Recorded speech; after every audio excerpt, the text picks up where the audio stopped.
Puerto Montt y la Facultad de Ciencias Jurídicas y Sociales de la Universidad San Sebastián. Saludamos al presidente de la Corte de Apelaciones de Puerto Montt, señor Patricio Rondini Fernández Dávila, a la ministra encargada del área penal, señora Ivonne Avendaño Gómez, al ministro interino, señor Moisés Montiel Torres, al vicerrector de la Universidad San Sebastián, sede de la Patagonia, señor Sergio Hermosilla Pérez, al representante del directorio de la Corporación Chilena de Derecho Registral, señor Yamil Nagle Ale, señoras y señores profesores de la Pontificia Universidad Católica, Universidad Diego Portales, Universidad de Concepción, Universidad Austral de Chile, Universidad San Sebastián y Fundación Fernando Feullo. Señoras y señores jueces, relatores, abogados integrantes, profesores, funcionarios judiciales y estudiantes que hoy nos acompañan y a quienes están conectados a través de Zoom y la señal del canal judicial al desarrollo de esta actividad académica. La Corte de Apelaciones de Puerto Montt le da la bienvenida a esta instancia organizada como culmine de las actividades de conmemoración de los 50 años de este Tribunal de Alzada realizadas durante el año, lo cual nos ha posicionado como la Corte de Apelaciones con más eventos académicos realizados en 2024 en alianza y colaboración con las casas de estudios superiores de la región y las que hoy se suman a este hito. De esta manera, el objetivo es contribuir al análisis, reflexión, diálogo y actualización del conocimiento que permita la incorporación de nuevas normativas y enfoques en la aplicación del derecho y la labor jurisdiccional. Para dar inicio a esta jornada, invitamos al vicerrector de la Universidad San Sebastián, sede de la Patagonia, señor Sergio Hermosilla Pérez, a entregar su saludo. Muchas gracias. Primero que nada, un honor estar acá en la Corte, en esta actividad académica que se desarrolla a propósito de los 50 años de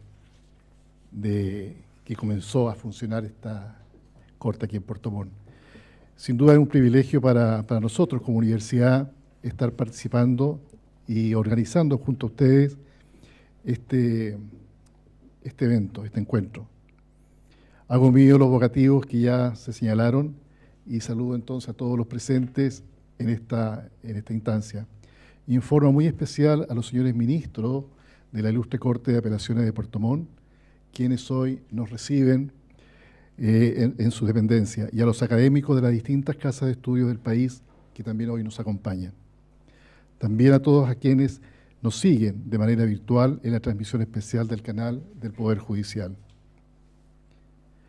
Para nuestra sede de la Patagonia de la Universidad San Sebastián, es un verdadero honor y orgullo sumarnos a través de la carrera de Derecho a la organización de este importante seminario, en conjunto con la Ilustrísima Corte de Apelaciones de Puerto Montt y con la participación de distintas casas de estudio de nuestro país, que nos permite tener hoy una gran e inédita actividad de extensión académica de vinculación con el medio en conjunto con el Poder Judicial y con distintas universidades de nuestro Chile. Todo lo anterior nos permite enriquecer el conocimiento de la comunidad jurídica y universitaria de nuestra ciudad y de la región, con la presencia de académicos de gran nivel y que hoy nutrirán los conocimientos de nuestra comunidad, ministros, relatores, jueces, funcionarios, abogados, académicos y estudiantes, y además de quienes están conectados en forma virtual. Y mañana seguiremos aportando a la comunidad con una visita de todos los organizadores y las universidades que nos acompañan a la comuna de Gualaihue para realizar charlas de acceso a la justicia con la comunidad, donde también asistirán nuestros estudiantes junto a los académicos y representantes de la Ilustrísima Corte de Apelaciones. En esta oportunidad nos convocan los temas actuales del derecho privado, donde se abordarán distintas miradas conforme a lo que indica el programa, por lo que también agradezco especialmente a los profesores de la Pontificia Universidad Católica de Chile, de la Universidad Diego Portales, Universidad de Concepción, Universidad Austral de Chile, Universidad San Sebastián, Fundación Fernando Fuello y de la Corporación Chilena del Derecho Registral, por aceptar la invitación a estas actividades que conjuntamente realizamos con la Corte de Apelaciones de Puerto Montt. Para nosotros como universidad y en nuestro constante compromiso con la comunidad e institucionalidad del país, es muy importante poder aportar y colaborar para avanzar en todo lo que beneficia enormemente a nuestra comunidad universitaria y jurídica en general. Nuestro compromiso con la comunidad y con la sociedad en general se refleja a través de la misión y visión de nuestra universidad, con los valores y principios que expresamente declara nuestro proyecto educativo, por lo que para nosotros es muy importante generar estos espacios y ser parte de este tipo de actividades. Finalmente, agradezco a la Ilustrísima Corte de Apelaciones de Puerto Montt por permitirnos organizar esta actividad en conjunto y principalmente por recibirnos en sus dependencias esta tarde, como parte de las actividades académicas de conmemoración de los 50 años de este Tribunal de Alzada, realizada durante todo este año 2024. Recordemos que el 23 de mayo de 1974 fue cuando se inaugura este tribunal aquí en nuestra ciudad, capital regional hoy día. En alianza y colaboración con las universidades de la región y a las que hoy además se suman a estas actividades. Muchas gracias y que sea una exitosa jornada.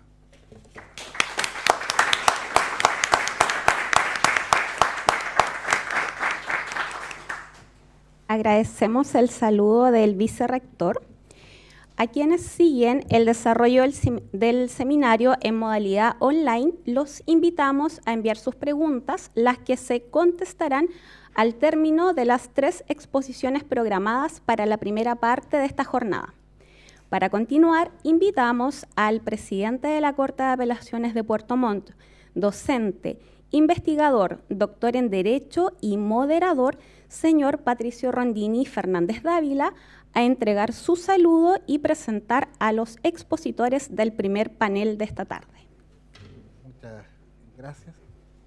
Hago mío todos los evocativos. Saludos a todos quienes nos acompañan presencialmente, también online, y en particular a los destacados académicos que hoy nos acompañan y que participan de esta actividad.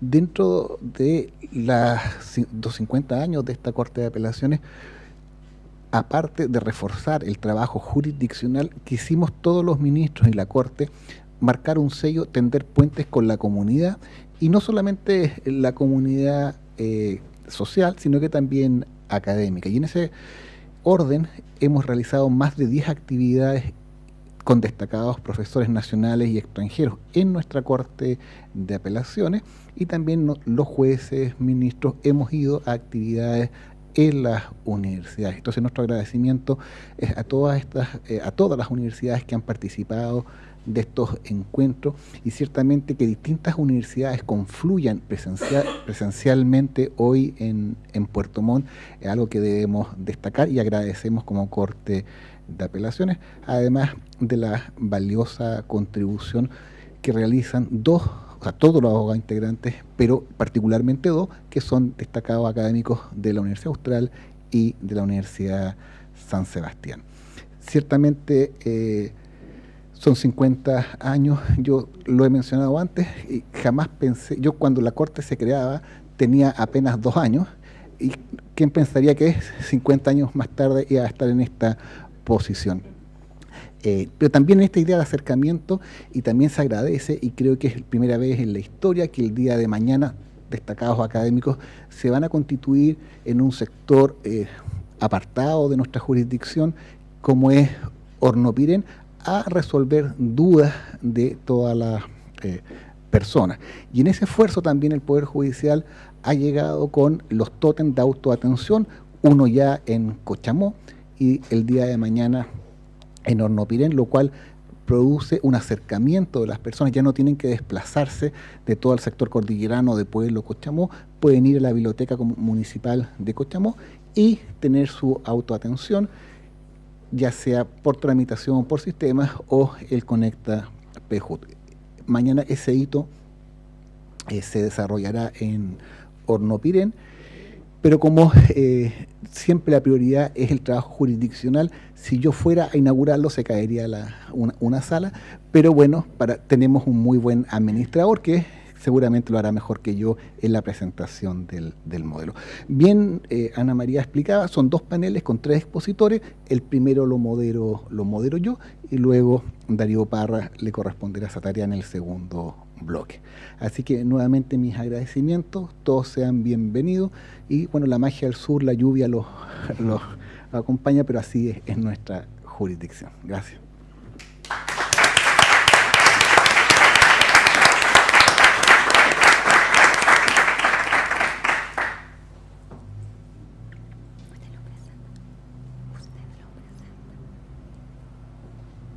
¿Y el panel?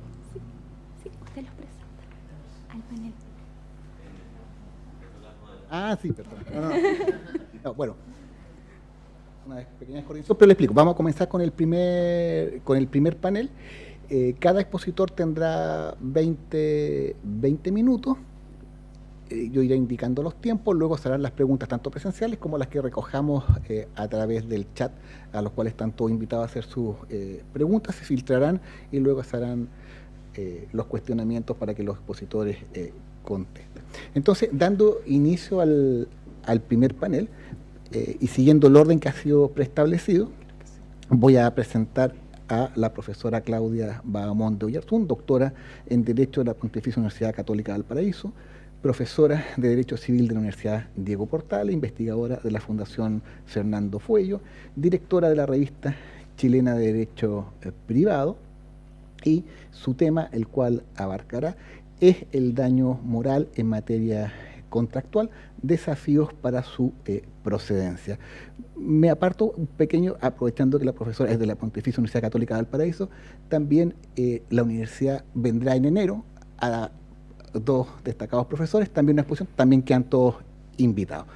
Dejo con usted a la profesora Claudia. Muchas gracias. ¿Se escucha? Sí. Muchas gracias, presidente. Primero que todo quisiera agradecer, por supuesto, a la Corte de Apelaciones de Puerto Montt por habernos recibido y por permitirnos ser parte de la celebración de estos 50 años, representada, por supuesto, por el presidente Patricio Rondini Fernández Dávila. También agradecer a las ministras presentes, a los ministros presentes por el interés también en esta actividad, al vicerrector de la Universidad San Sebastián y a las universidades organizadoras, especialmente a la Universidad San Sebastián a través de la persona de María Paz Olavarría, quien nos acompaña en este evento. Bien, ahí está proyectándose, entiendo, la presentación. Le agradezco ahí al súper. Muchas gracias. Bien, el tema efectivamente es los desafíos para la procedencia del daño moral en materia contractual, que normalmente se presentan y se discuten en sede civil. Todos sabemos que la responsabilidad civil es una rama del derecho que es sumamente dúctil y que... quiero pasar la presentación. Ahí está.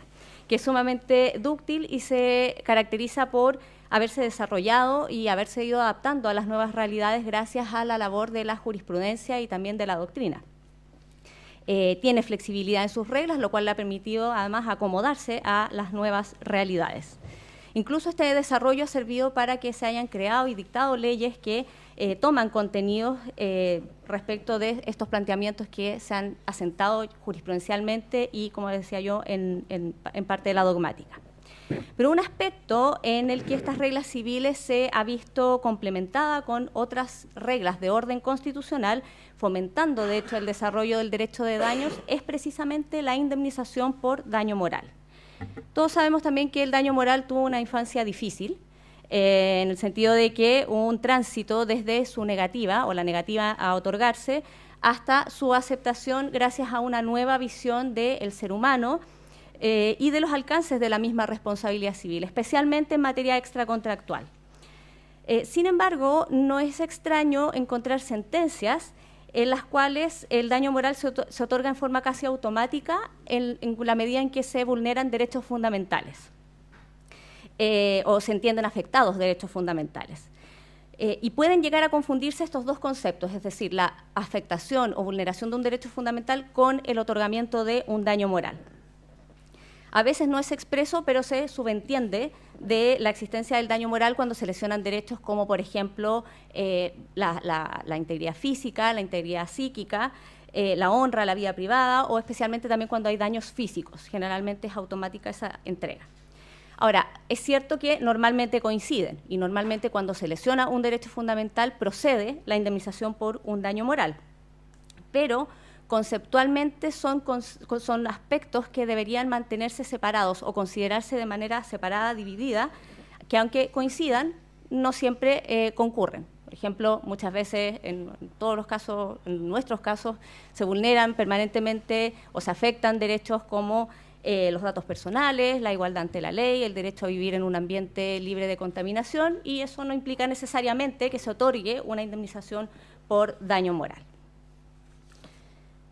Ahora, esta afectación de derechos fundamentales o esta presencia de los derechos fundamentales o del orden constitucional también ha permeado en materia contractual y especialmente en la responsabilidad contractual, lo cual provoca ciertas distorsiones con las concepciones clásicas del derecho civil y que tienen que resolverse finalmente. Ahora, ¿por qué vía se produce esta influencia? Por la misma vía, que es la indemnización del daño moral.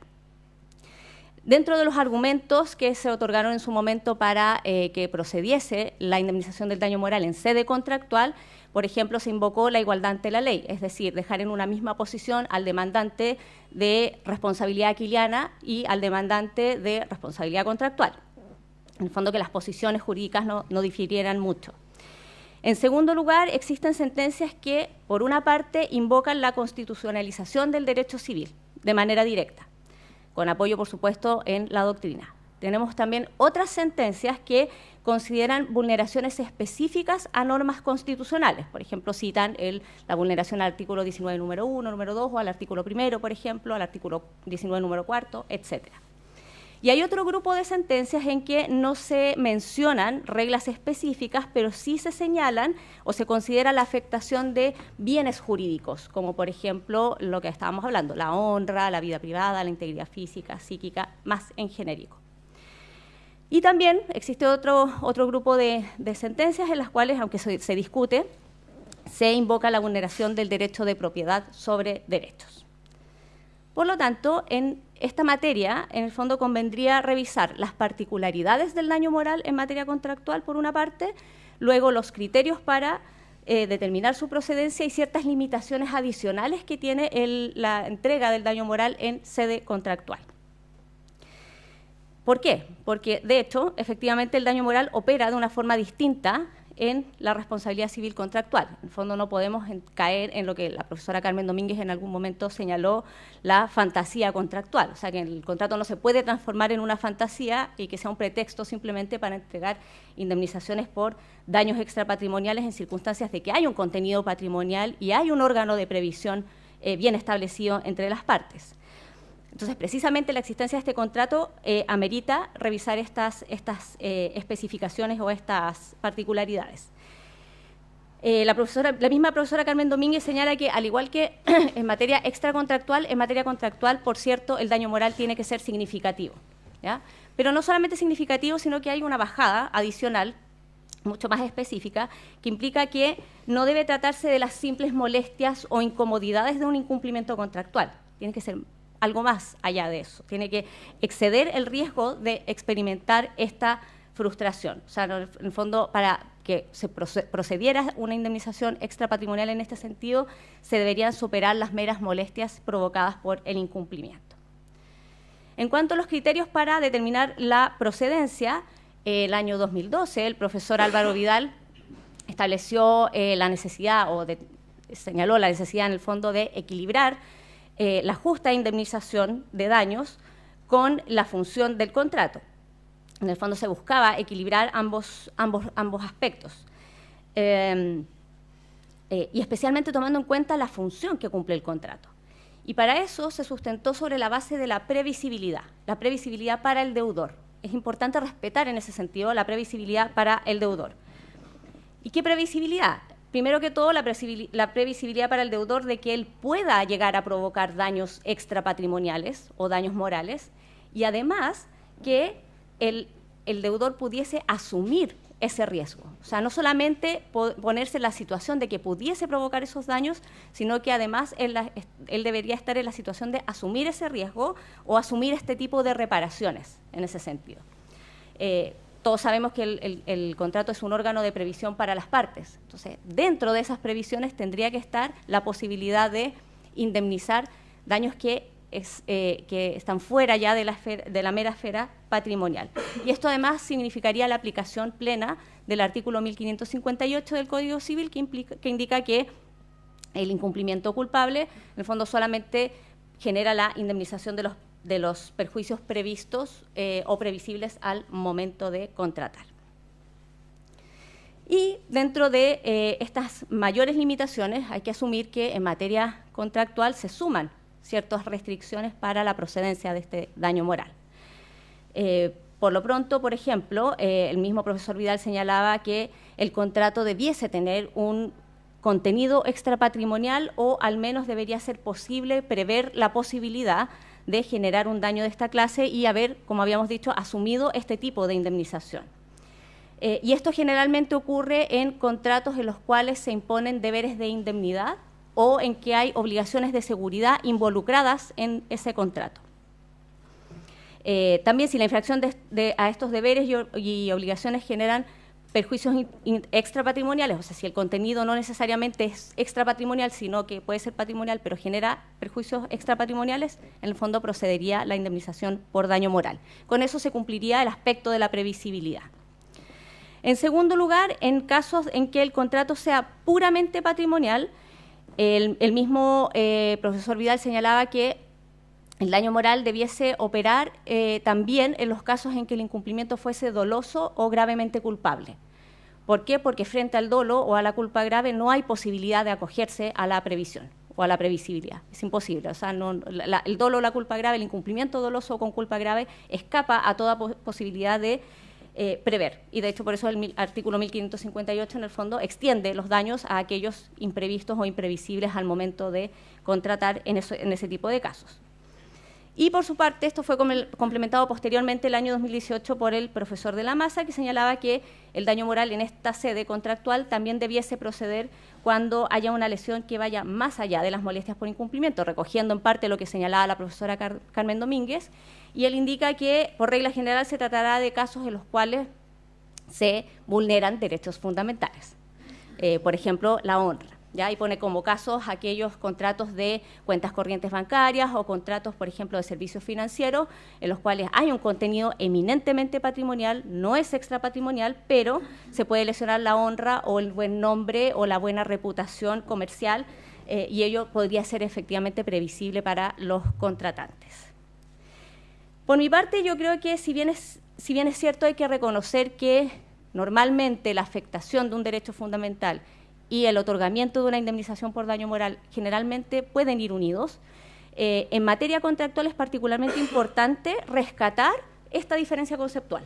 Hay que mantenerla y no olvidarla, en el fondo, precisamente por estas limitaciones de las cuales estamos hablando. Esta diferencia conceptual que estábamos enunciando, en el fondo, que también se aplica en este caso, es útil y permite, en el fondo, que se respete, por una parte, el ámbito de protección del contrato, que se respete la institución del contrato, la estabilidad contractual finalmente. Y por un lado, presenta dos ventajas. Por una parte, asegura que, que se entregue la indemnización por daños extrapatrimoniales en aquellos contratos que tengan contenido o en que contenido extrapatrimonial o en que se haya afectado un interés extrapatrimonial, por un lado.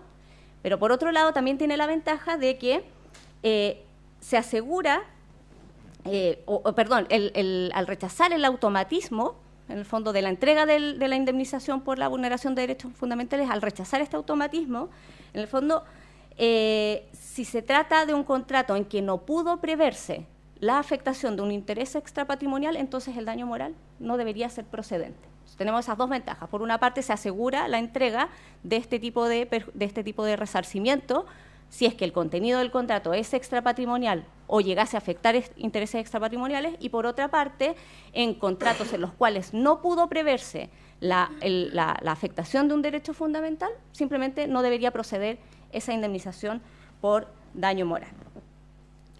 Porque si con el automatismo, en el fondo, sería imposible soslayar la entrega, finalmente, de los daños extrapatrimoniales. Cabe recordar, finalmente, como premisa de todo esto, que no hay que olvidarlo, que la indemnización, en este caso, es un remedio por incumplimiento contractual. No es un daño punitivo, es una indemnización por incumplimiento. Y por eso es que siempre se debe atender al contrato, al contenido del contrato, a lo previsto y a lo asumido. Por eso que esa distinción conceptual sirve. Y como señalaba, finalmente, yo en lo personal no niego a la influencia de la constitucionalización o del derecho o de la inclusión de los derechos fundamentales en el derecho civil. Simplemente lo que se propone en el fondo es mantener estas categorías en el fondo bien delimitadas, bien deslindadas, para que no se afecte una esfera u otra. Es decir, ¿se pueden aplicar los derechos fundamentales? Sí, pero basculándose siempre con la presencia de este contrato. Bien, eso es todo, así que creo que cumplí con el tiempo. Muchísimas gracias.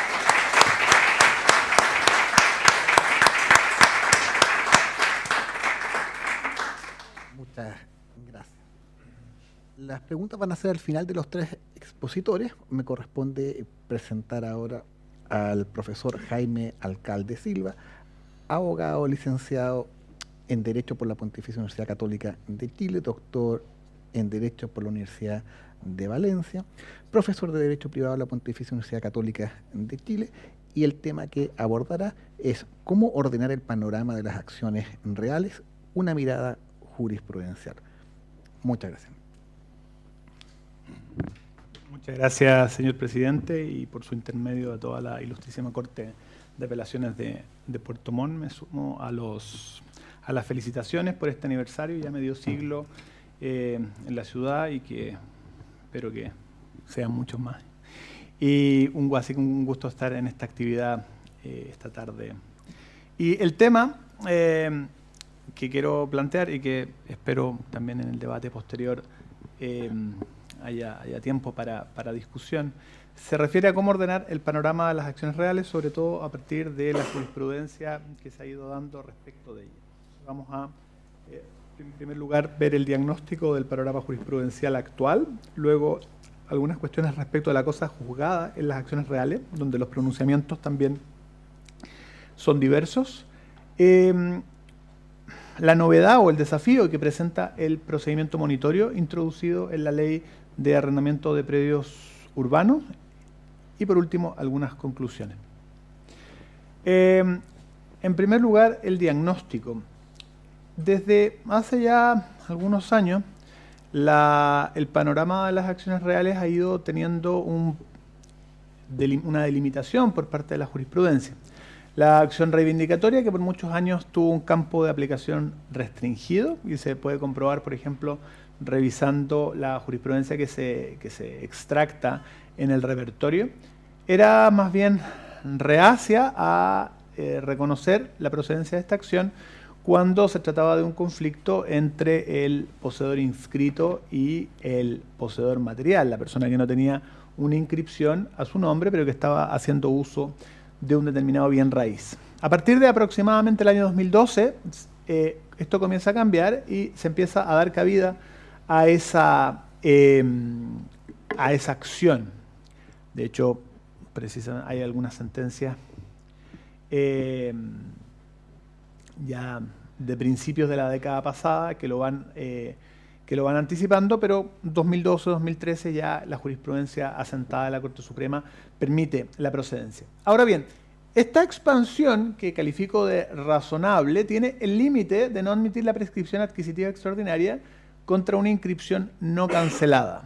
Y ahí creo que se da una división entre la jurisprudencia de la Corte Suprema y de las Cortes de Apelaciones y los tribunales de primera instancia.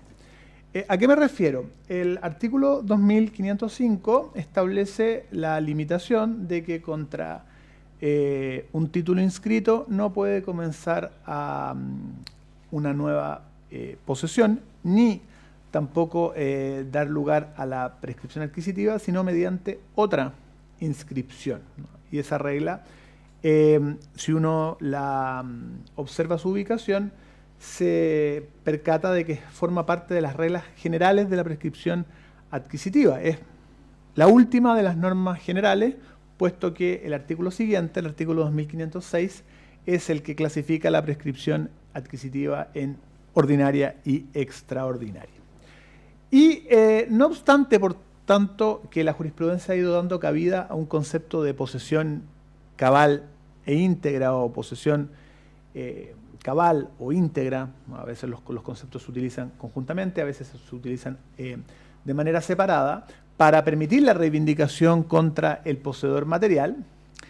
Este límite es el que garantiza que la inscripción conservatoria siga teniendo la función que el Código Civil quería darle, y que ciertamente ha sido una garantía que sitúa al país dentro de los sistemas que tienen un alto grado de protección del dominio, ¿no? Chile es un país que en el ranking internacional de protección del dominio se encuentra bien situado.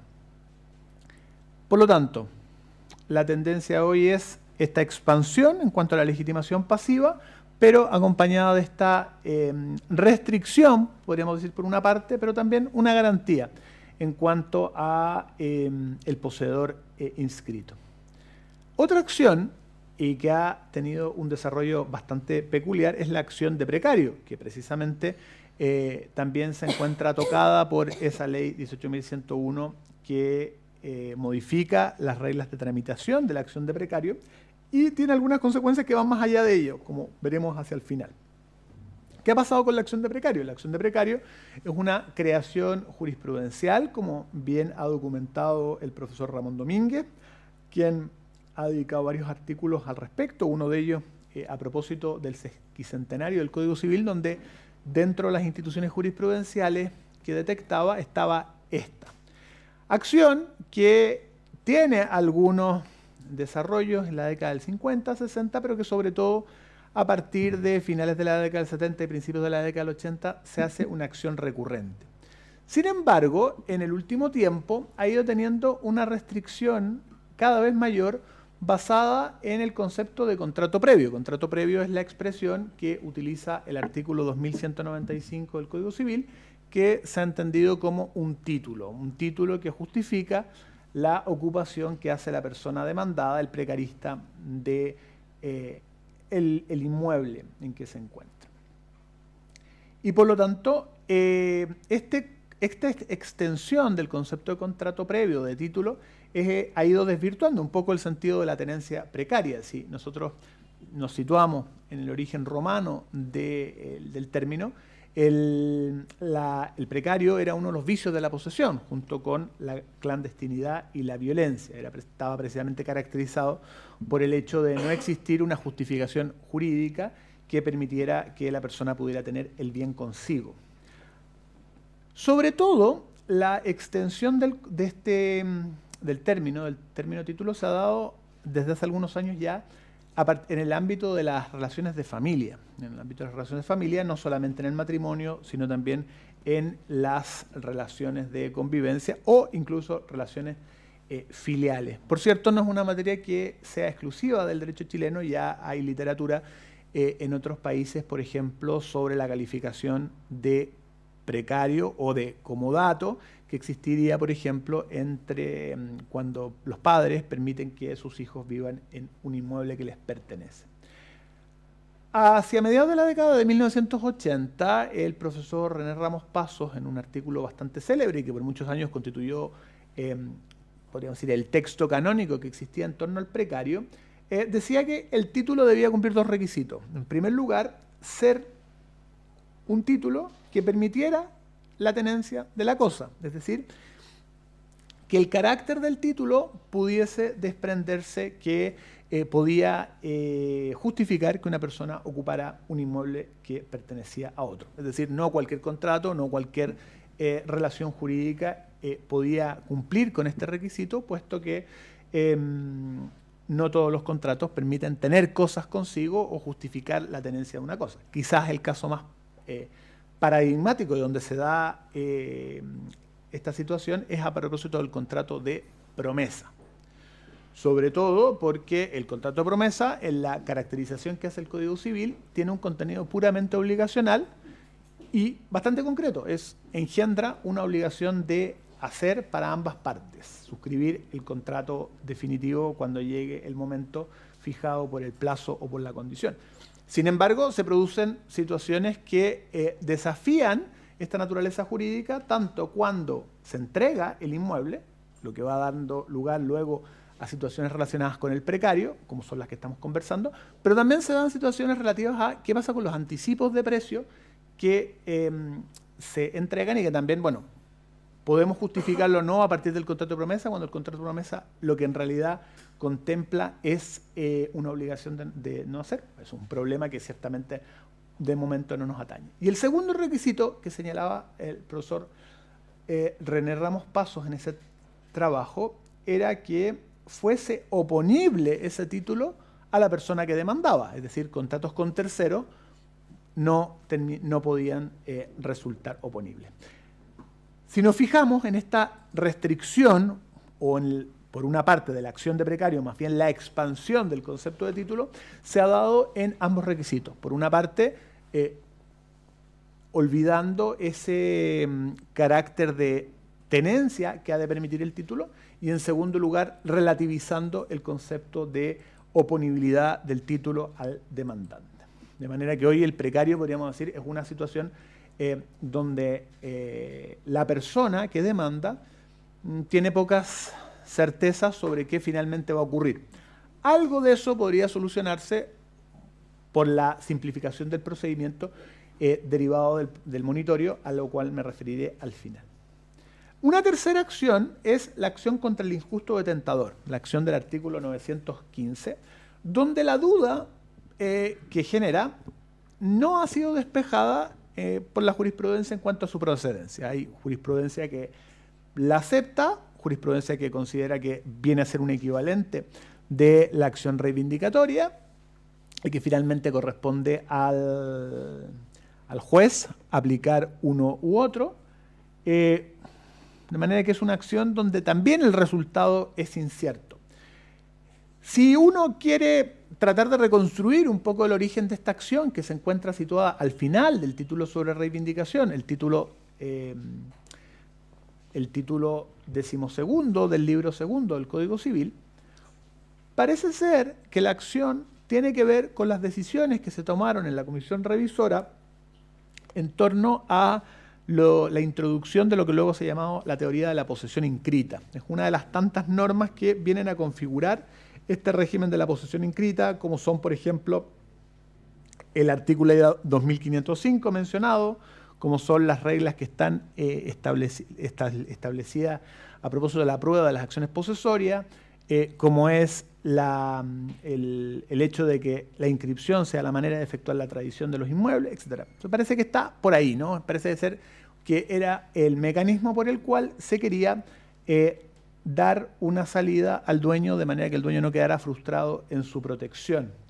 Y aquí hago un pequeño excurso de derecho comparado, porque cuando nosotros nos situamos en el campo de aplicación de la acción reivindicatoria, en el derecho comparado es una acción que procede contra cualquiera que tenga la cosa, es decir, es la acción del dueño para recuperar la cosa, y no una acción que resuelve un conflicto de quién es verdaderamente, a quién corresponde la posesión, como es el conflicto que el artículo 889 presenta, ¿no? Entre el dueño no poseedor y el poseedor no dueño. Y esto lo digo porque, por ejemplo, en Argentina, donde el Código Civil elaborado por Dalmacio Vélez Arfield tenía un supuesto muy parecido al nuestro, finalmente fue, y donde se fueron presentando las mismas discusiones que nosotros hemos tenido y tenemos todavía, con el Código Civil y Comercial de la Nación del año 2015, esto se soluciona, ¿no? La acción reivindicatoria pasa a ser una acción para recuperar la tenencia de la cosa. Por lo tanto, da igual quién sea o qué calidad tenga la persona demandada, sino que se recupera la cosa. Quizás, si entendemos con una cierta flexibilidad la acción del injusto detentador, en compañía de la acción reivindicatoria, podemos llegar a un resultado similar. Y por último, las acciones posesorias, de las cuales no me voy a referir, donde por una parte hay un desconocimiento de las mismas y por otra parte muchas veces son sustituidas por la acción de protección de garantías constitucionales. Creo yo que las acciones posesorias tienen todavía un campo de aplicación donde se le puede extraer mucho y donde pueden llegar a constituir un medio eficaz para resolver conflictos en la materia. Pero el problema se agrava con la cosa juzgada, y recurro aquí a un trabajo de análisis jurisprudencial que el profesor Rodrigo Barcia hacía el año 2017. Y ahí el profesor Barcia identifica estos tres grupos. Un primer grupo donde frente a casos dudosos se desechan acciones reales para recuperar la tenencia, o bien la acción es acogida después de intentar una o más de una acción. Es decir, no hay cosa juzgada entre las distintas acciones reales y finalmente, a la larga, por cansancio podríamos decir, se termina dando tutela al dueño. Y ahí pone algunos ejemplos. Por ejemplo, se han rechazado acciones de demarcación y cerramiento entre vecinos por estimar que procede la acción reivindicatoria. La discusión sobre cuál es el campo de esta acción de demarcación o si en realidad es un problema de acción reivindicatoria.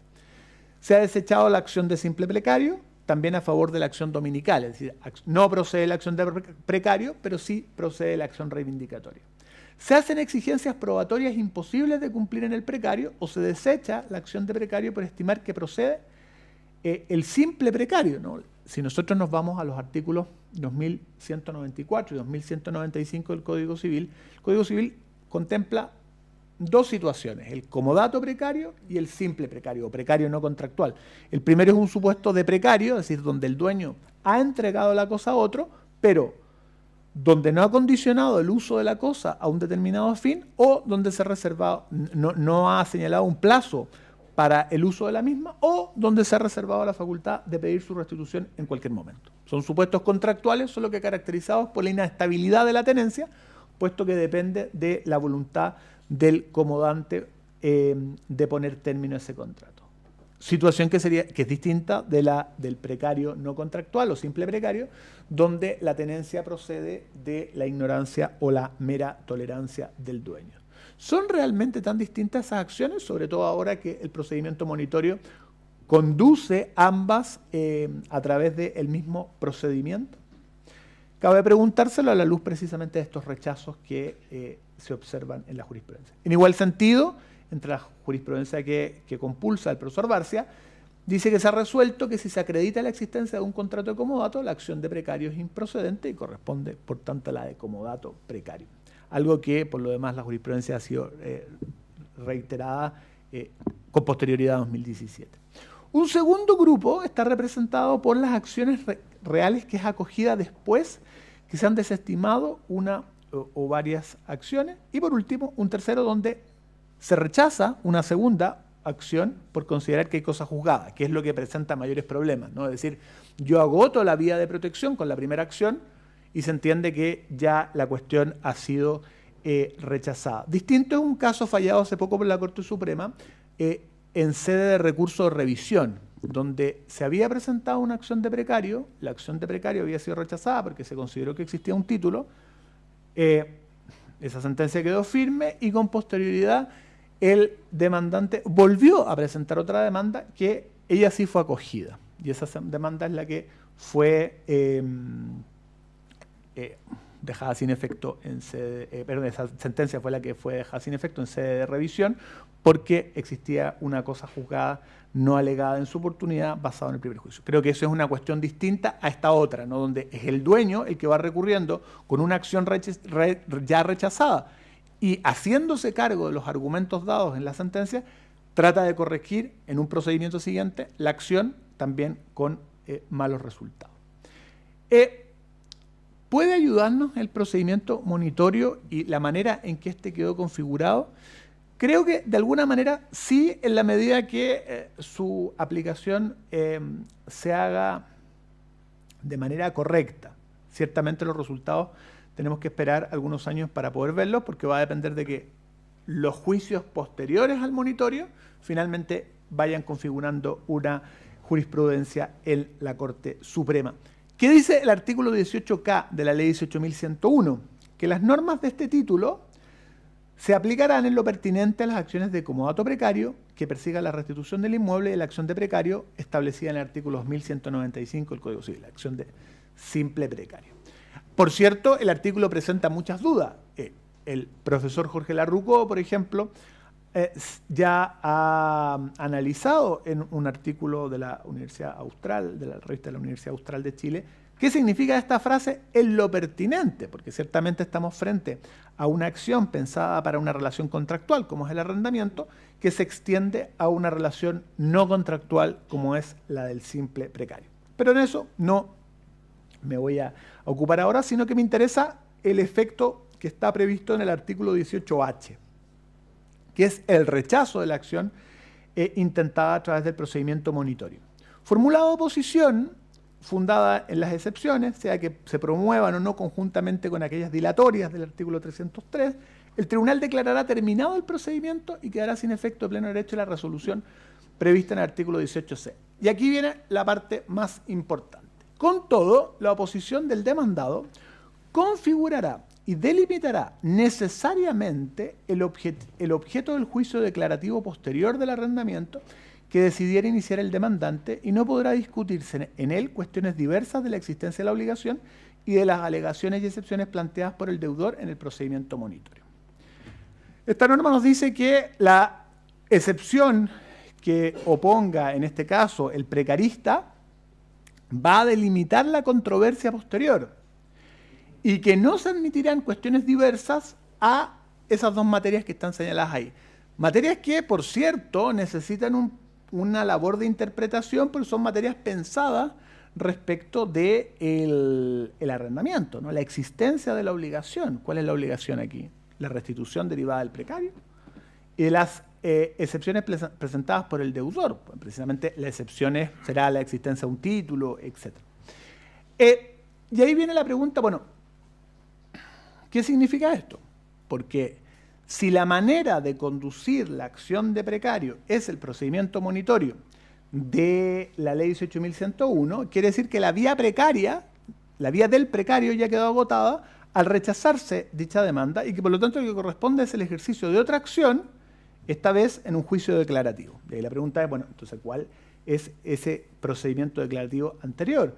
Ciertamente va a tener que ser un juicio ordinario, puesto que las alternativas, a menos que se aplique la regla general del juicio sumario de que se requiere una tramitación rápida para ser eficaz, porque ya no hay ninguna mención dentro de los casos especiales que enumera el artículo 680 del Código de Procedimiento Civil. Ahora bien, ¿cuál debería ser la estrategia razonable en un caso de la demanda posterior al ya precario desechado? Creo yo el ejercicio conjunto de las demás acciones, sobre todo acción reivindicatoria y la acción contra el injusto detentador, una en subsidio de la otra, de manera que finalmente alguna tutela se presente. Creo que esta ordenación en cuanto al procedimiento, que era lo que presentaba, la dificultad que presentaba el precario hasta entonces, cuando se tramitaba conforme al juicio sumario versus las acciones reivindicatorias que estaban sometidas al procedimiento ordinario, presentaba un problema de tramitación que hacía difícil el planteamiento de las acciones conjuntas. Pero ahora, ya que la vía precaria se agota con cierta rapidez, es posible ordenar hacia el futuro y permitir que haya finalmente una solución y que no nos encontremos con esos problemas que, como digo, ya detectaba el profesor Barcia, que en algunos casos se consideraba que existía cosa juzgada. Termino con algunas conclusiones.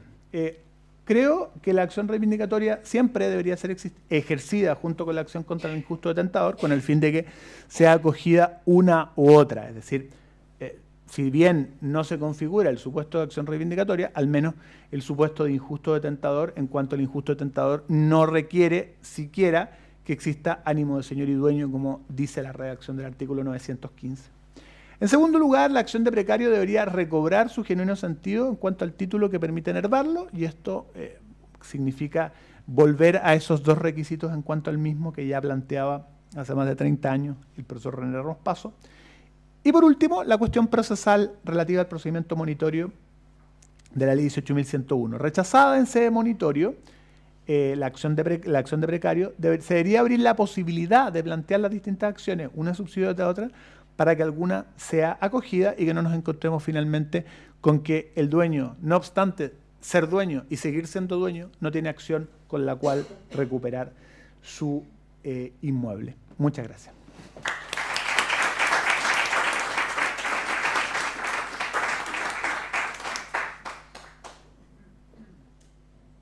Ahora es el turno del profesor José Luis Goldenberg Serrano. Él es profesor de Derecho Privado de la Pontificia Universidad Católica de Chile, licenciado en Derecho por la misma universidad, doctor en Derecho por la Universidad de Salamanca. Ha sido investigador visitante en distintas instituciones internacionales, incluyendo Max Planck Hamburgo, Universidad de Columbia en Nueva York. Es miembro del Instituto Iberoamericano de Derecho Concursal, y el tema que hoy día le aboca es admisibilidad e incidente de mala fe en el procedimiento concursal de liquidación. Gracias, profesor. En primer lugar, por supuesto, muchísimas gracias por la invitación a la ilustrísima Corte de Apelaciones de Puerto Montt. Es una alegría estar acá participando en la celebración de los 50 años. Siempre una alegría participar en cualquier cumpleaños, 50 años evidentemente mayor aún. Y una alegría para mí también personal, porque yo vine a esta Corte de Apelaciones hace 10 años, cuando estábamos en el periodo de vacancia de la ley 20.720, todavía no había empezado a regir. Y me habían solicitado de la Academia Judicial participar en un conjunto de charlas alrededor del país para, de alguna manera, vaticinar qué es lo que podía pasar con una nueva ley concursal, habiéndose derogado el libro cuarto del Código de Comercio. Y a mí me pasaba frecuentemente cuando hacía estas charlas de que era hablar un poquito de ciencia ficción, sobre todo porque durante los 30 años de vigencia del libro cuarto del Código de Comercio hubo solamente 4.500 procedimientos concursales, es decir, un promedio de 150 procedimientos al año. Y cuando entró en vigencia la ley 20.720, el primer año ese número ya se había superado. Si nosotros vemos las estadísticas, esta ley ya cumplió 10 años, se han iniciado en Chile más de 55.000 procedimientos concursales. Si miramos esta región, 2.000. Y este año, 288. Entonces, todas esas veces que uno trataba de proyectar dónde podían estar las principales ventajas y dónde iban a estar los principales problemas de la ley 20.720, yo personalmente me equivoqué en todos. No pude vaticinar ninguno de manera demasiado correcta, y empezaron a pasar un montón de cosas que significaron a la larga, durante el periodo de pandemia en particular, la necesidad de modificar la ley. Y se produce la modificación el año pasado, se aprueba, empezó a discutirse durante la pandemia, se demoró mucho en salir la ley 21.563 en mayo del año pasado y entró en vigencia en el mes de agosto.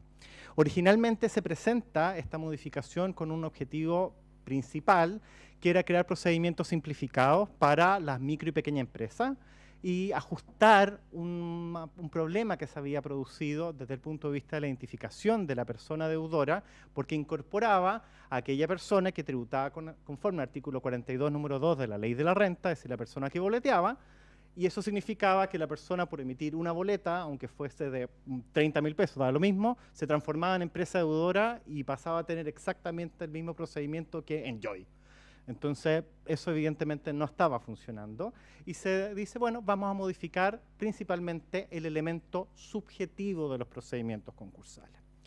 Sin perjuicio de lo anterior, durante la tramitación de la ley se empiezan a observar que hay otros tantos aspectos que modificar, y se modifican dos puntos que a mí me parece que son bien importantes, a los cuales voy a centrar mi investigación, que aquellos que se refieren al inicio del procedimiento concursal de liquidación y el término del procedimiento concursal de liquidación.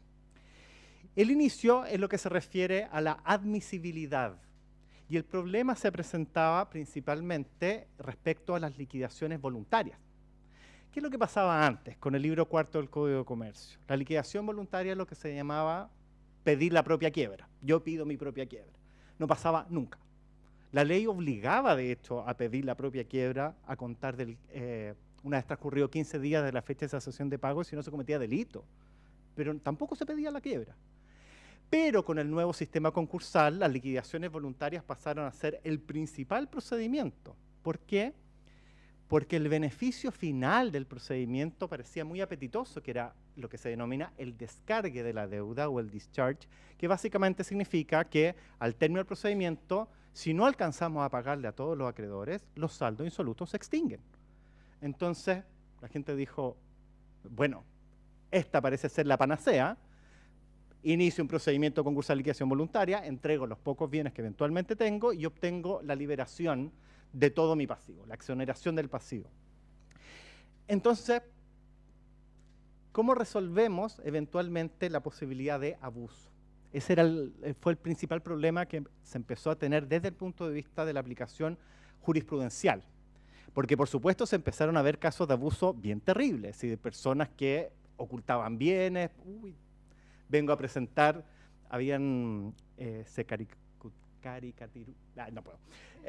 mucho esta idea que se llama el pack concursal, que habían ciertos lugares donde uno podía comprar lo que se llamaba el pack concursal, que era un refrigerador que no funcionaba, un microondas viejo y una cocina que se ponía en un determinado lugar donde el liquidador tenía que ir a incautar y se encontraba siempre con lo mismo, en el mismo lugar.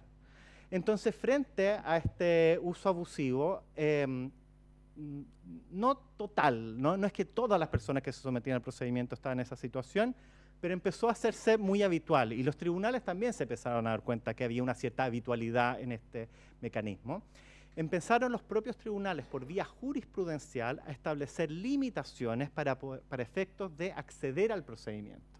Y la principal limitación que ocuparon fue que entre los antecedentes que se debían presentar para efectos de iniciar el procedimiento era una relación de los juicios pendientes. Y en la mayor parte de los casos no había juicios pendientes. Entonces, muchos tribunales de instancia decían, es que si no hay juicios pendientes, ¿qué es lo que estamos tratando de resolver? Por tanto, decían, no hay cesación de pago, no hay presupuesto objetivo del concurso y no se daba lugar al inicio del procedimiento. La Corte Suprema nunca compró esta teoría. Cuando el sistema recursivo de la Ley 20.720 es muy restrictivo, pero cuando estos casos llegaban a la Corte Suprema decía, no, aquí no hay ninguna limitación, si la persona no tiene juicios pendientes, igualmente se puede iniciar un procedimiento concursal en la medida que a través del conjunto de antecedentes presentados por la persona se advierta que efectivamente está en una situación de insolvencia. Pero había un problema, evidentemente. Los tribunales de primera instancia y las cortes de apelaciones, que normalmente eran los que están más cercanos a lo que estaban mirando, que estaba ocurriendo, decían, bueno, es que nosotros necesitamos buscar alguna cortapisa. Y esto se trató de resolver mediante la modificación de la 21.563. Por dos vías. Uno, reformular de alguna manera el inicio del procedimiento, y otro, generar un incidente que se llama el incidente de mala fe. Es decir, que si descubrimos que esa persona no ha tenido un comportamiento de buena fe, por tanto, de mala fe, el tribunal tiene la potestad de privarlo del beneficio del descargue de las obligaciones, ya sea total o parcialmente. Lo peor que le puede pasar a ese deudor, que hizo todo esto, compró el pack concursal, lo puso, etcétera, que al final le digan, no sirvió de nada, sigues debiendo. Esa es básicamente la idea. Ahora, ¿qué es lo que ha ido pasando? Si uno mira los artículos 115 y 273A de la Ley 20.720, después de la reforma del año pasado, uno se aplica a la liquidación voluntaria ordinaria, diríamos hoy en día, para las empresas deudoras medianas o grandes, y el artículo 273A, que aplica la liquidación voluntaria simplificada, que es para las personas deudoras y las micro y pequeñas empresas. Ambos generan lo que se denomina un examen de admisibilidad. Esto no existía antes, no lo decía de manera expresa la ley. Los tribunales lo hacían igual, pero el legislador prefirió decirlo de manera expresa. Ahora, ¿qué es lo que hizo el legislador además? El artículo 115 o 173A contienen un listado de antecedentes que el deudor tiene que presentar al momento de solicitar su liquidación voluntaria. Y ese listado fue robustecido por la ley, pero por una finalidad distinta. La finalidad que tuvo a la vista el legislador fue un requerimiento que empezaron a hacer los liquidadores. Porque decían los liquidadores, se inicia una liquidación voluntaria, yo tengo que ir a incautar bienes y no sé dónde hay nada. Entonces el legislador dijo, bueno, vamos a pedir más antecedentes. Si dice listado de bienes, bueno, que indique los bienes, que acompañe los títulos. Si dice que tiene cuentas corrientes, que diga cuál es la cuenta corriente, etcétera. Entonces aumenta enormemente el número de antecedentes que hay que presentar. Esto vamos a ver que tiene una consecuencia posterior. Pero cuando se refiere a la relación de juicios pendientes, pone coma si los hubiere. Por tanto, el legislador quiere cerrar esa puerta. Dice, el control de admisibilidad no puede ir por la vía de revisar la existencia o inexistencia de juicios pendientes. ¿Qué pasó? Si uno mira el control de admisibilidad que crea la ley, primero tiene una inconsistencia entre ambos. Porque si uno mira el de la gran empresa, dice, el tribunal podrá denegar, dar curso a la solicitud de liquidación voluntaria en caso de incumplimiento de los requisitos mencionados en el inciso primero y segundo de este artículo.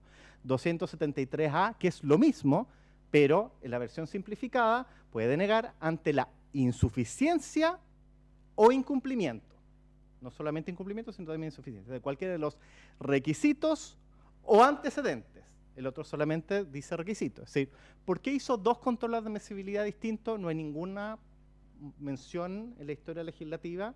Yo creo que es una descoordinación, no había una noción, pero esto sí ha sido utilizado por nuestros tribunales, que es lo que quiero mostrar. Sentencia de la Corte de Apelaciones de Santiago del 26 de agosto de este año, mirando el caso de la liquidación voluntaria simplificada, dice, ya no puedo decir si hay o no juicios pendientes, pero encuentra otra fórmula. Hay que acompañar un listado de bienes con toda esta información adicional.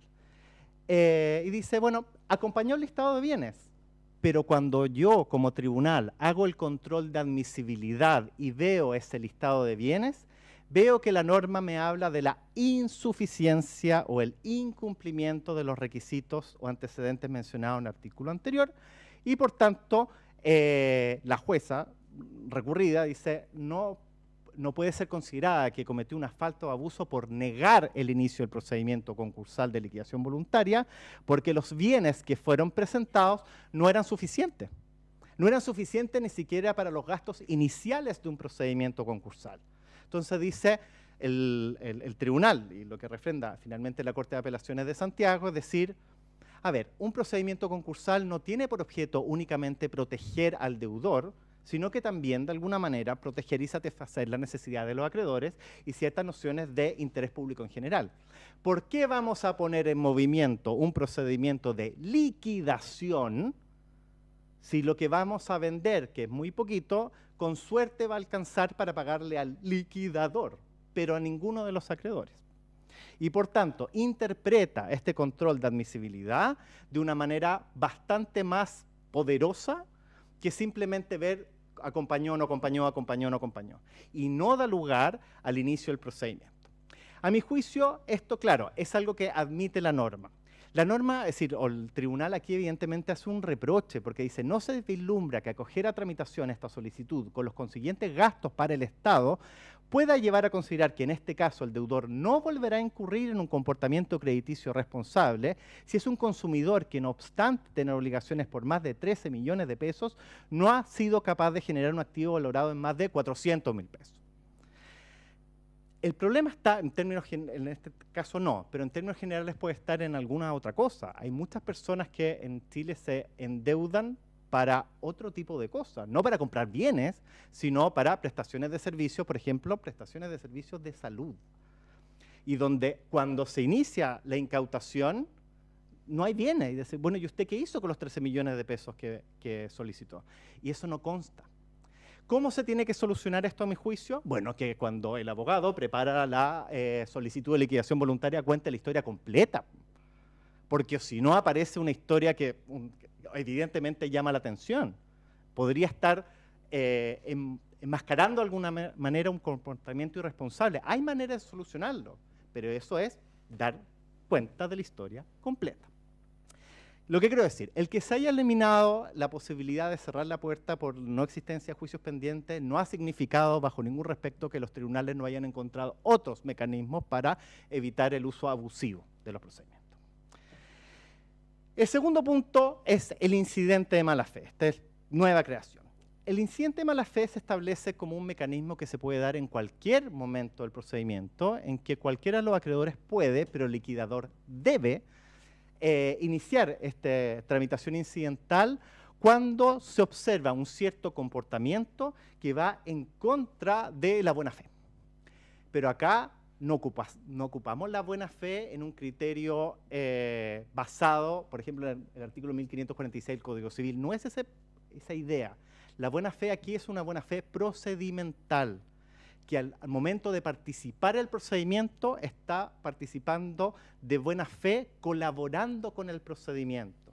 Y eso es importante por la ubicación de la norma, porque la norma del incidente de mala fe se puso en el artículo 169A, que es inmediatamente posterior al 169, evidentemente, pero lo importante es que el 169 se llama deber de colaboración. Cuando podemos advertir que ese deudor no ha colaborado, consideramos que está de mala fe y podemos privarlo del beneficio del descargue de las obligaciones. Ahora, el legislador determinó de que era prudente indicar cuáles eran las conductas que iban a ser calificadas como de mala fe. No da una amplitud, sino que señala una taxonomía. Incompletitud o falsedad de los antecedentes iniciales. ¿Por qué les decía antes que era importante esto de que se habían indicado mucho más antecedentes que hay que presentar? Porque son tantos los antecedentes que hay que presentar ahora que cualquier falta de información o falsedad de la información puede dar lugar al inicio de un incidente de mala fe. Otras conductas, evidentemente, de mala fe: el deudor destruyó, ocultó información, distrajo, ocultó bienes, se acogió una acción revocatoria concursal o una acción pauliana, fue condenado por un delito concursal, etc. Estamos hablando de ciertos comportamientos efectivamente bastante graves. ¿Qué es lo que tiene que hacer el tribunal? Esto tiene una tramitación incidental. Si el tribunal advierte de que efectivamente se ha dado alguna de estas circunstancias, tiene que decidir conforme a la gravedad de los hechos si va a privar completamente del beneficio de la extinción de los saldos insolutos o solamente de manera parcial, cosa que va a tener que expresar en la resolución de término. La ley dice en el artículo 169A expresamente este es el único efecto. Eso no es cierto. La propia ley se contradice por algo que les voy a decir más adelante. Y no puede dictarse la resolución de término si hay una acción revocatoria concursal en curso. Otras modificaciones: antes la ley no decía si habían algunas obligaciones que se extinguían, otras no, decía todas. Y como eran todas, se empezaron a producir otros problemas. Por ejemplo, las obligaciones de alimento, ese padre que dejó de pagarle alimento a sus hijos durante un montón de tiempo, cuando lo encontraron, dice, inicia un procedimiento concursal, ¿se extingue la obligación de alimento? No estaba previsto. Se tuvieron que invocar tratado internacional, interés superior del niño, niña, adolescente, etc. Ahora la ley lo dice expresamente: no se extinguen ni las obligaciones de alimentos, ni las compensaciones económicas, ni las obligaciones derivadas de delito, cuasi delito civil o penal, porque esas son obligaciones de acreedores involuntarios. Beneficio personal del deudor: antes se señalaba que no se decía nada. ¿Y qué pasa si eventualmente hay un tercero garante? ¿El tercero garante se le extingue? ¿También se extingue la garantía porque se extinguió la obligación principal? La ley dice, no se extingue la garantía. Se puede seguir la persecución en contra del tercero. Esto suena horrible desde el punto de vista de la lógica civil, porque si se no extinguió la obligación principal, ¿cómo vamos a tener la obligación accesoria? Pero el legislador dice, esto es un beneficio, es una situación que tiene un carácter personalísimo. Solamente estamos beneficiando al deudor. Si el garante está también en insolvencia, bueno, que inicie su propio procedimiento y él también va a lograr la extinción, pero si no, las garantías pierden bastante sentido. Rehabilitación del deudor. Aquí es donde les decía que el legislador se contradecía a sí mismo, porque el hecho de que se haya calificado la conducta como una conducta de mala fe también tiene que ser considerada por el tribunal para efectos de otorgar o no otorgar la rehabilitación del deudor. ¿A qué se refiere la rehabilitación del deudor? Originalmente la ley 20.720 no era muy clara, parecía que hablar de rehabilitar era como una rehabilitación como ave fénix, rehabilitación financiera, pero la rehabilitación del deudor desde el punto de vista histórico significaba lo que se llama la rehabilitación del fallido antes. La persona, por haberse iniciado un procedimiento concursal en su contra, perdía o sigue perdiendo ciertas posibilidades de participar en ciertos cargos, por ejemplo, director de sociedad anónima, tutor, curador, albacea, etc. Al término del procedimiento puede volver a hacerlo en la medida que el tribunal lo señale sobre la base de la calificación de la buena o de la mala fe. ¿Qué es lo que ha pasado? ¿Hay sentencias? Sí, ya tenemos algunas sentencias respecto al incidente de mala fe. Con esto termino, quiero compartir. El caso Navarrete fue el primer caso, de hecho, en que el tribunal dijo, ojo, estas causales que les había mencionado que dice el artículo 169A, esto ya lo había dicho la Corte Suprema al momento de emitir un informe sobre esta reforma, están tratadas en términos, o redactadas en términos objetivos. Aquí no hay que ver si hay mala fe en el sentido de dolo, culpa, no, mala fe, un listado taxativo. ¿Qué pasó en el caso Navarrete? Le dijeron, como está redactada en términos objetivos, se da la circunstancia, usted va a perder el incidente de mala fe. ¿En qué consistía el caso Navarrete? Era una persona que no había declarado que tenía un automóvil. ¿Y cuál era el problema? El automóvil existía, efectivamente, había tenido un automóvil hace 10 años, el automóvil había sido pérdida total, había quedado hecho nada, pero nunca lo había dado de baja en el Registro Nacional de Vehículos Motorizados, y le dijeron, usted no lo declaró, pero es que yo estaba de buena fe, yo no sabía, etcétera. Causal objetiva, pierde, en este caso eligieron la mitad del beneficio. Segundo caso, esto se ha repetido bastante, el caso Molina. ¿Qué pasa respecto a aquellos procedimientos concursales que se iniciaron antes de la reforma de agosto, es decir, cuando empezó a regir en agosto del año 2023? No puede invocarse el incidente de mala fe porque se dice que esta es una sanción y la sanción no puede tener un efecto retroactivo. El caso de Servicio de Seguridad Juan Agüero Vidal EIRL, este es, vamos a ver que se contradice un poquito con la última que voy a presentar, que es la forma amplia o restringida de interpretar las causales. En este caso se dijo no se cumple con la tipología de la causal y las causales, como son sanciones procesales, se deben interpretar de manera restringida. ¿Qué es lo que había pasado en este caso? No se había dado entrega de todos los libros contables, ni toda la información respecto al saldo de caja, ni tampoco se había entregado la clave para entrar al servicio de impuesto interno y se dijo eso no configura ninguna de las causales en la forma que están establecidas. Parece feo, pero no configura causal y por tanto no procede el incidente de mala fe. Y el último, que le digo, de alguna manera está reñido, es una sentencia bien curiosa, porque este era un carabinero de Chile que había fijado como domicilio la comisaría, la 19ª comisaría de Santiago, que queda en la calle Miguel Claro, en la comuna de Providencia. Y cuando fue el liquidador a incautar a la comisaría, le dijeron, oh, es que el carabinero había sido dado de baja y además cambió de domicilio. ¿Qué interpretó el tribunal? Interpretó de que se había configurado la causal del artículo 169A número 3, es decir, dentro de los 2 años anteriores, durante el procedimiento concursal, hubiese realizado actos que impliquen distracción u ocultación de bienes o derechos de su patrimonio. Es decir, el hecho de no haber informado que había sido dado de baja implicaba ocultación de patrimonio y, por tanto, lo privó del beneficio del descargue de las obligaciones.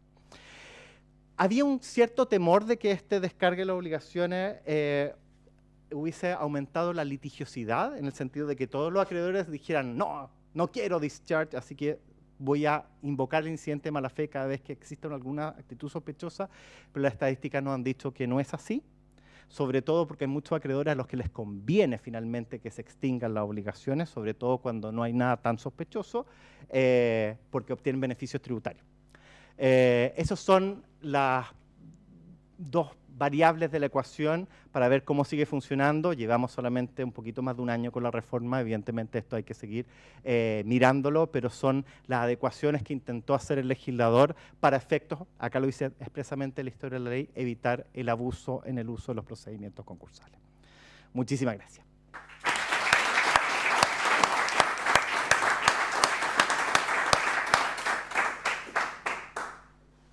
Ahora va a haber una pequeña ronda de preguntas. Comenzamos con las presenciales y luego yo haré aquellas que han sido formuladas por el chat de nuestra plataforma. Así que invito a los que están presentes a alzar la mano y piensen. Hola, ¿se escucha?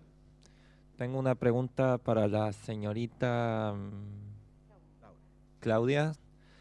Respecto al daño moral, ¿existen diferentes parámetros o modos de determinar qué tipo de daño exactamente sería el daño moral? Como para determinar si solo fue un daño por difamación hacia la reputación del individuo o también fue un daño psicológico.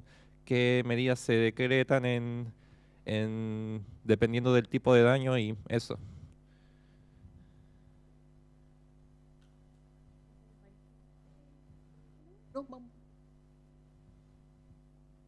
Ya, a ver, ¿tú te refieres en el fondo a criterios para definir, para la evaluación o para la procedencia? Me parece que para la evaluación, para determinar el tipo de daño. Para determinar la cuantía, ¿no? O para determinar el tipo de daño. Ya, entonces para la procedencia. Sí, en este caso, ya. Está bien. Súper. Bien, en cuanto al daño moral, bueno, hay varios criterios que se han dado en general en la doctrina. Uno es precisamente la vulneración del derecho fundamental, que es lo que yo decía, en realidad normalmente coincide, pero no hay que confundirlos, porque a veces no coincide y en el fondo eso es lo que hay que tratar de distinguir. Pero el daño moral en general, no solo en materia contractual, se ha definido como el conjunto de perturbaciones, molestias psicofísicas que afectan la esfera interna e íntima de una persona. De hecho, por eso es que no es necesario, por ejemplo, para que proceda el daño moral, afectar un derecho subjetivo, sino que basta con que se afecte o se lesione un interés legítimo protegido. Eso ya es suficiente como para que proceda el daño moral. El resto ya es materia de prueba. El resto es materia de prueba y es materia de prueba en el fondo definir para la cuantía. Una cosa es la procedencia, es el primer ejercicio, y el segundo ejercicio es la cuantía. Y la prueba en el fondo, bueno, sirve para ambas cosas, pero la prueba normalmente se pueden acompañar distintos medios. Por ejemplo, tú puedes encontrar testimonios de personas cercanas a la persona, cómo se ha afectado, cómo ha afectado su vida cotidiana, cómo ha alterado su vida cotidiana, por ejemplo, el hecho ilícito en el caso de materia extracontractual o el incumplimiento en materia contractual.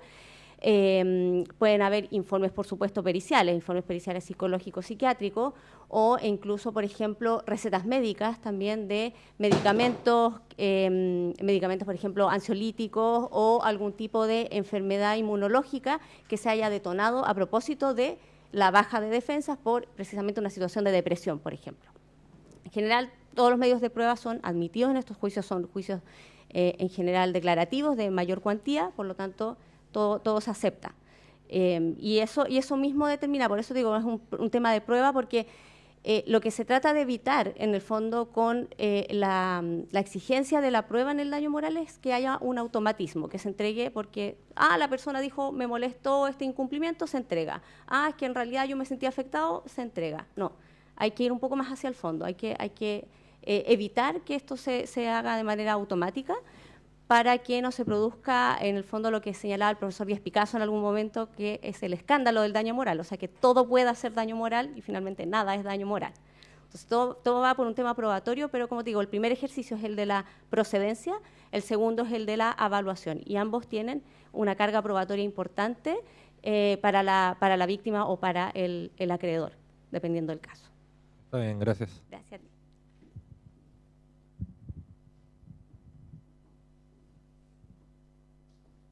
¿Otra pregunta desde el punto de vista de nuestros asistentes presenciales?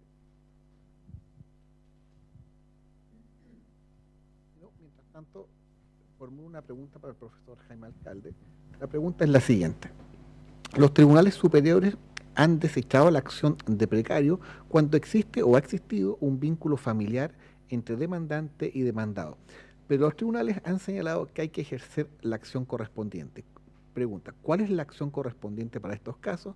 Acción reivindicatoria, por ejemplo, cuando esta situación se produce entre hermanos o excónyuges.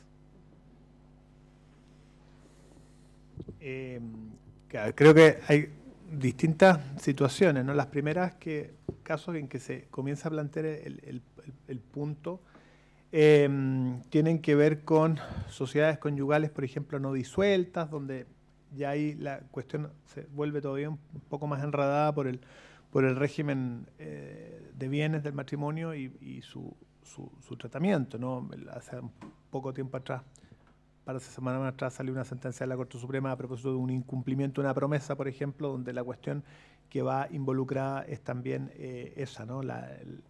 Cuando se produce el régimen el término del régimen de la sociedad conyugal, en especial el patrimonio reservado, que tiene unas particularidades, en especial por las leyes especiales. Pero, ¿cuál es la acción pertinente? Yo creo que pueden ser varias, ¿no? Si se trata de una tolerancia, o sea, tiene conciencia y ha permitido, quizá no es la acción de precario o de simple precario, sino que es más bien un precario, un comodato precario, el que ha ocurrido ahí. Es lo que comentaba al principio que ha pasado, por ejemplo, en España, donde esta misma situación se ha planteado y donde ciertamente el permiso dado para que un hijo, por ejemplo, viva en un inmueble se considera un contrato de comodato, que bueno, el padre en principio tiene la posibilidad de recuperar en cualquier momento. En principio yo creo que es la acción de comodato precario. Quizá la manera de ir resolviendo el problema, y esto ciertamente tiene una parte de ir tanteando las posibilidades, de ver cómo van resultando. Quizá la alternativa es tratar en el procedimiento monitorio de ejercer ambas, ¿no? Y que sea o la acción de precario o la de comodato precario, dado que están puestas en el artículo 18K de la ley 18.101 conjuntamente y a lo mejor el rechazo no se produce, porque claro, la forma por la cual se enerva la acción de simple precario es precisamente por la existencia de un título basado en esta relación familiar.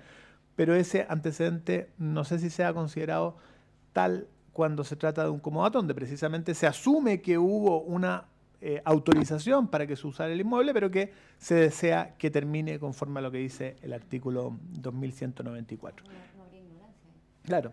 Y si no, y por lo tanto, rechazada esa vía por ambas acciones ejercidas una en subsidio de la otra, en el caso del monitorio, no quedará más que ejercer, como decía, la acción reivindicatoria y en subsidio la acción contra el injusto detentador del artículo 915.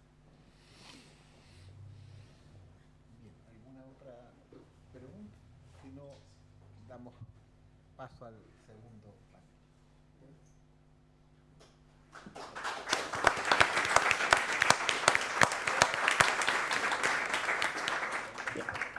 Agradecemos al presidente de la Corte de Apelaciones de Puerto Montt y a los profesores invitados que participaron como expositores del primer panel de esta tarde. Los invitamos a un break de 20 minutos para continuar con el segundo panel programado.